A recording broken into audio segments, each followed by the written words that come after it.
Oke,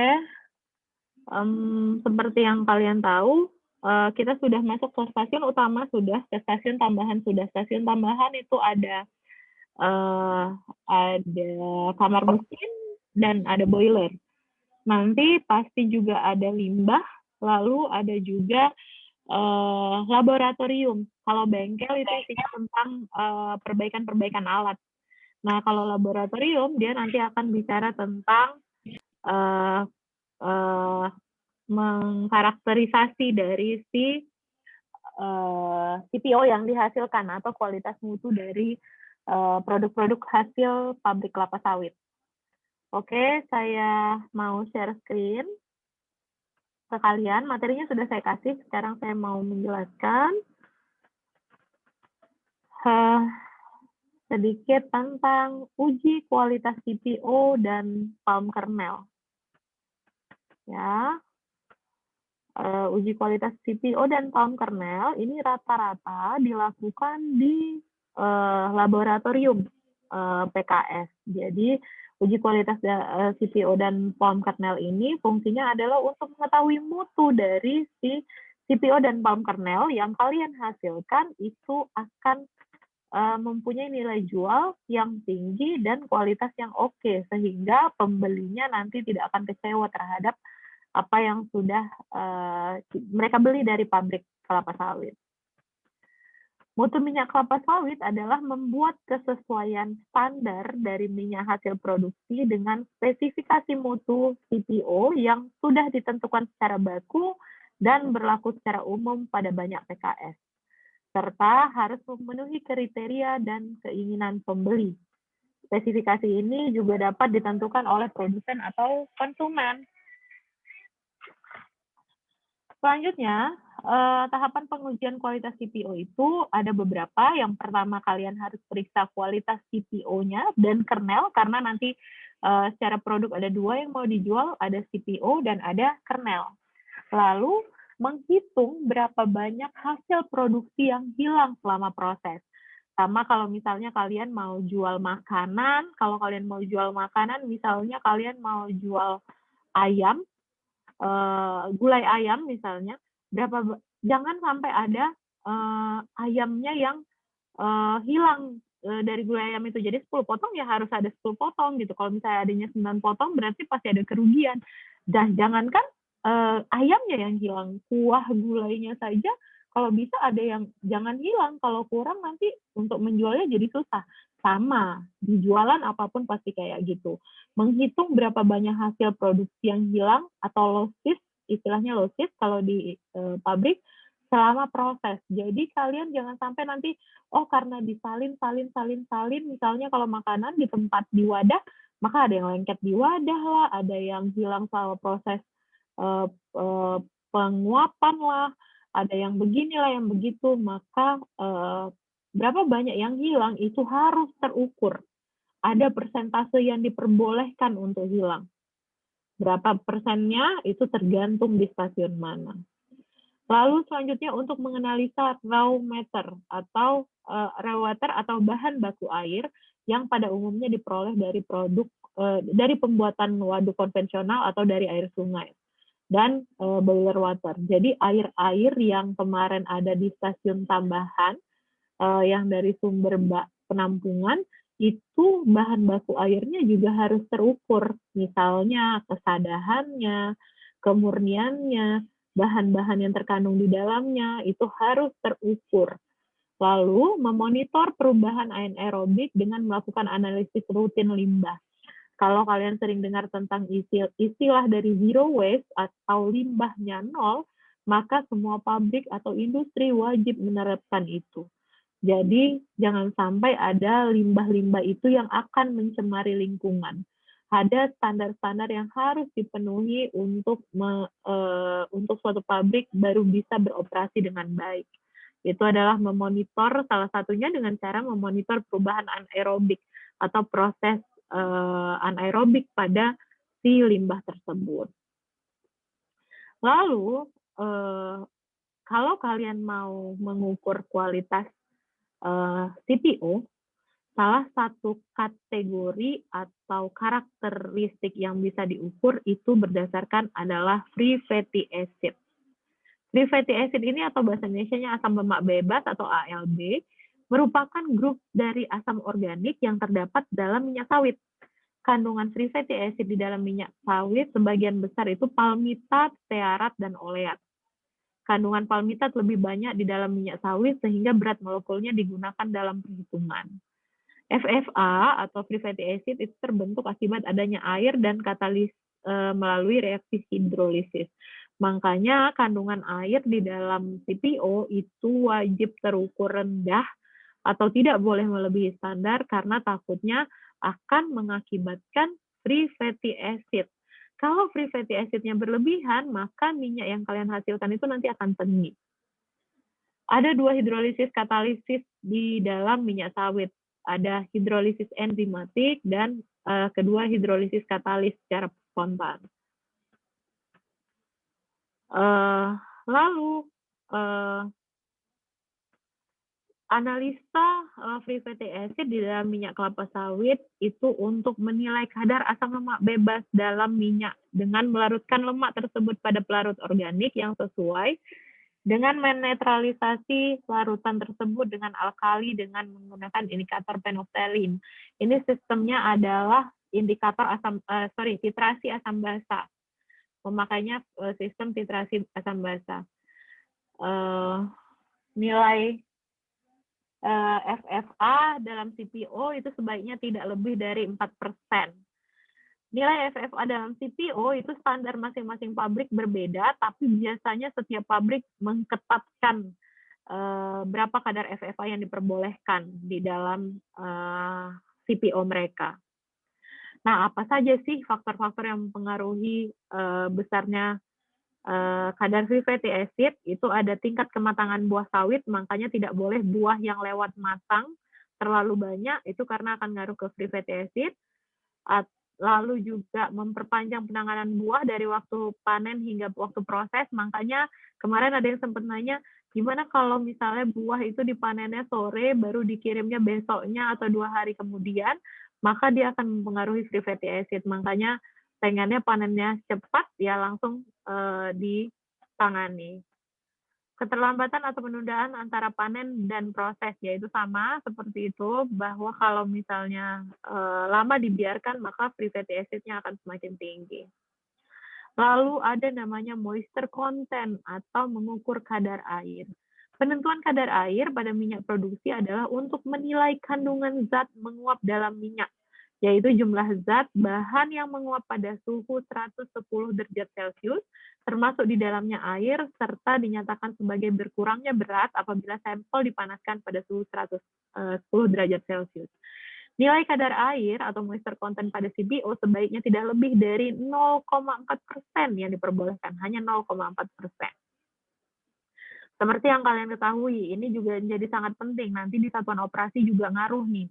Kenapa sih suhu pemanasannya itu di 110 derajat Celcius, bukan di 100 derajat Celcius? Ingat, bedakan bahwa air itu mendidihnya yang di suhu 100 derajat Celcius. Jadi kalau kalian mau ukur kadar air, maka paling tidak kalian harus panaskan di suhu 105. Baru dia bisa mendidih. Baru dia bisa menguap. Nah, optimalnya di suhu 110. Kalau lebih dari 110 gimana, Bu? Kalau lebih dari 110, ada kemungkinan zat selain air juga menguap. Maka interval untuk menghilangkan kadar air itu biasanya dipanaskan dari suhu 105 sampai 110 derajat Celcius. Nah, selanjutnya ini ada lagi analisa kadar kotoran atau impurities content atau kadar kemurnian. Analisa kadar kotoran atau impurities content pada minyak produksi adalah untuk menilai kadar kotoran atau dirt dalam minyak yang berupa zat yang tidak larut dalam pelarut organik yang telah ditentukan. Kemudian disaring dengan media penyaring dan dicuci dengan pelarut tersebut, dikeringkan lalu ditimbang. Nilai kadar kotoran atau dirt content pada CPO sebaiknya tidak lebih dari 0,04%. Jadi kalau kalau kalian ingat tadi yang pertama itu adalah kadar FFA tidak lebih dari 4%. kadar air tidak lebih dari 0,4%. Nah, kadar kotoran lebih kecil lagi, hanya diperbolehkan 0,04%. Lalu selanjutnya ada lagi pengukuran peroksida value atau peroxide value. Peroksida ini ialah hasil oksidasi pertama yang non-transient yang terbentuk karena bertambahnya radikal aktif molekul oksigen pada gugus metilen aktif pada rantai asam lemak yang terdapat pada minyak. Peroxide value adalah untuk menentukan derajat kerusakan pada minyak atau lemak. Jadi tidak boleh tinggi kadar peroxide value-nya ini. Proses pembentukan peroksida dapat dipercepat oleh adanya cahaya, suasana asam, kelembapan udara, dan katalis. Katalisnya biasanya katalis logam, Fe, COMN, Ni, dan Cl. Peroksida juga dapat mempercepat proses timbulnya bau tengi dan rasa atau flavor yang tidak dikehendaki dalam bahan pangan. Peroxide value pada minyak produksi untuk menilai bilangan peroksid di dalam minyak dengan cara titrasi iodida bebas dengan sodium sulfat. Lagi-lagi ini metodenya titrasi. Mudah-mudahan kalian dapat nanti kesempatan untuk praktikum offline, ini akan kalian dapat di lab kimia analisa. Nilai peroxide value pada CPO sebaiknya tidak lebih dari 1 mg ekuivalen per kilogram liter. Jadi sangat kecil. 10 pangkat minus 6. Hanya boleh segitu. DOBI. Nah, ini juga sering nih nanti kalian bahas. DOBI itu adalah Deterioration of Bleachability Index. Adalah indeks daya pemucatan yang dapat terjadi pada CPO yang merupakan rasio kandungan karoten. Jadi kalau kalian pernah dengar tentang beta karoten, itu adalah termasuk kayak nilai DOBI di dalamnya dan produk oksidasi sekunder pada CPO. Nilai DOBI yang rendah mengindikasikan meningkatnya kandungan produk oksidasi sekunder atau produk oksidasi dari karotenoid yang dapat terjadi dari efek rantai asam lemak teroksidasi. Nilai DOBI itu diukur dengan alat spektrofotometer UV vis. Kandungan karoten diukur pada absorben 446 nanometer, sedangkan produk oksidasi sekunder pada absorben 269 nanometer. Jadi ini adalah untuk mengukur panjang gelombang dari si karoten dan produk oksidasi sekunder. Jadi untuk tahu nilai DOBI. Nilai DOBI yang baik, kalau beda sama yang tadi adalah nilai maksimal, kalau yang nilai DOBI ini kebalikannya, nilai minimal. Nilai DOBI yang baik itu harus lebih dari 2,5. Semakin tinggi nilai DOBI pada CPO menunjukkan mutu CPO yang bersangkutan semakin baik. Kalau si DOBI tadi itu adalah karoten, yang mau spesifik kalian cek adalah yang beta karoten. Kalau kalian sering dengar di mentega biasanya ada, di minyak biasanya ada, di produk-produk turunan sawit dia pasti ada beta karoten. Senyawa beta karoten adalah suatu senyawa yang larut di dalam lemak, warnanya kuning sampai merah, di dalam minyak CPO sangat dipengaruhi oleh kematangan buah. Perhatikan ya, makanya kemarin di UTS saya juga udah bilang, apa sih karakteristik buah yang bisa dipakai? Yang gimana sih? Ada 5 kan? Mana aja yang boleh dipakai, mana yang tidak boleh dipakai. Pada proses refinery atau lanjutan dari CPO, sengaja dihilangkan untuk memperoleh minyak goreng yang jernih, juga menghindari terjadinya degradasi beta karoten oleh panas. Padahal beta karoten merupakan provitamin A dan juga sebagai antioksidan alami. Spesifikasi beta karoten sebaiknya itu lebih besar dari 500 ppm di dalam minyak kelapa sawit. Iodine value. Iodine value ini atau nilai iodin itu besaran untuk mengukur derajat ketidakjenuhan dalam asam lemak. Ini dinyatakan dengan jumlah gram iodin yang diserap oleh 100 gram lemak. Bilangan iodin itu tergantung pada jumlah asam lemak tidak jenuh dalam minyak. Lemak yang akan diperiksa dilarutkan dalam isooktan, kemudian ditambahkan larutan iodin, sisa iodin yang tidak bereaksi diteraskan dengan natrium tiosulfat. Spesifikasi iodine value itu sebaiknya lebih besar dari 50. Oke.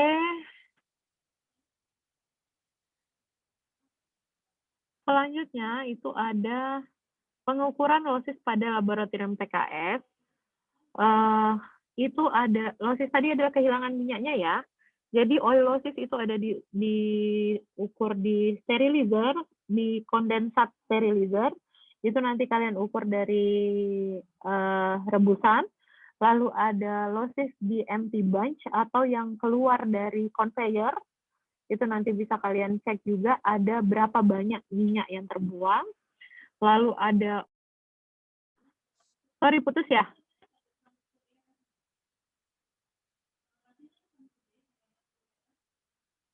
Bisa didengar saya? Bisa, Bu. Oke, sorry. Koneksi saya. Sorry ya. Saya lanjut ya, dikit lagi ya.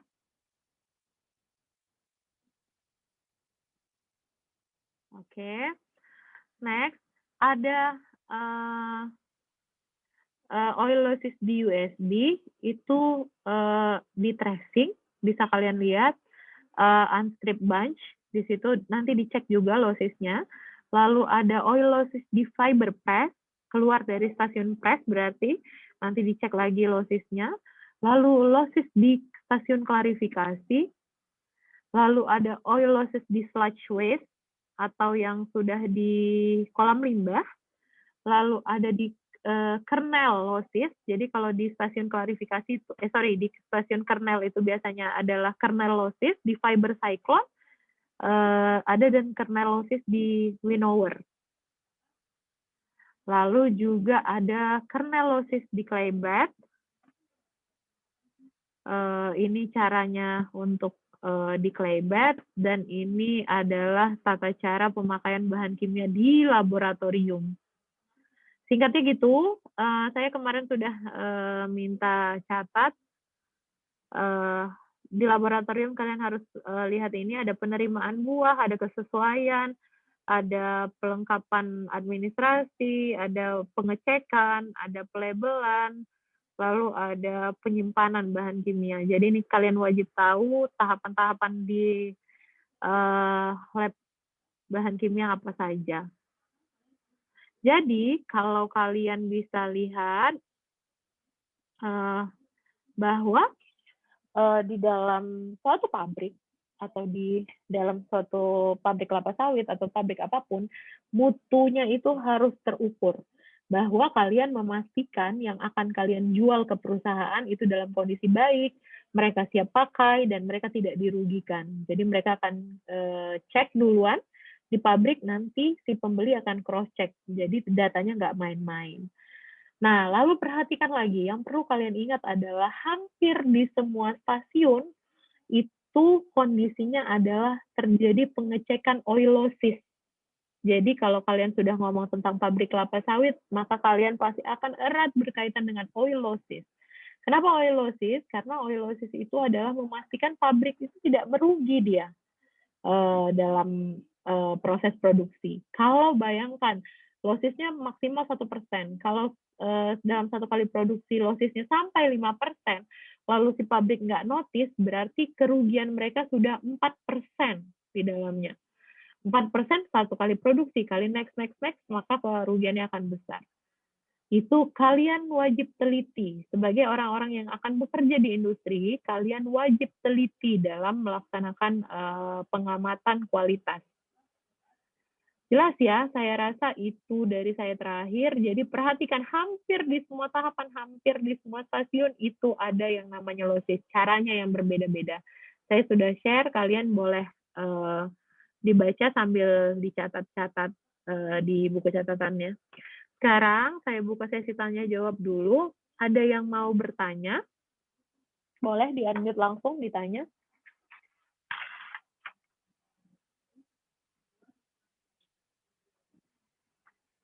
Semua jelas atau semua nggak jelas? Atau ini termute? Enggak kan? Bisa di-unmute masing-masing?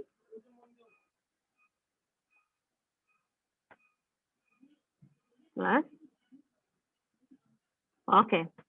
Saya anggap semua jelas saja ya. Mudah-mudahan nanti hasilnya bisa terbukti. Nilai MIT saya sudah share, paling beberapa sih yang nggak terlalu ini, tapi nggak ada yang remedi. Saya cukup puas, mudah-mudahan nanti di UAS karena persentasenya itu adalah 50%, hasilnya juga sama memuaskannya. Jadi jangan samaan UTS-nya dengan kondisi yang seperti itu, tiba-tiba nanti UAS-nya jeblos.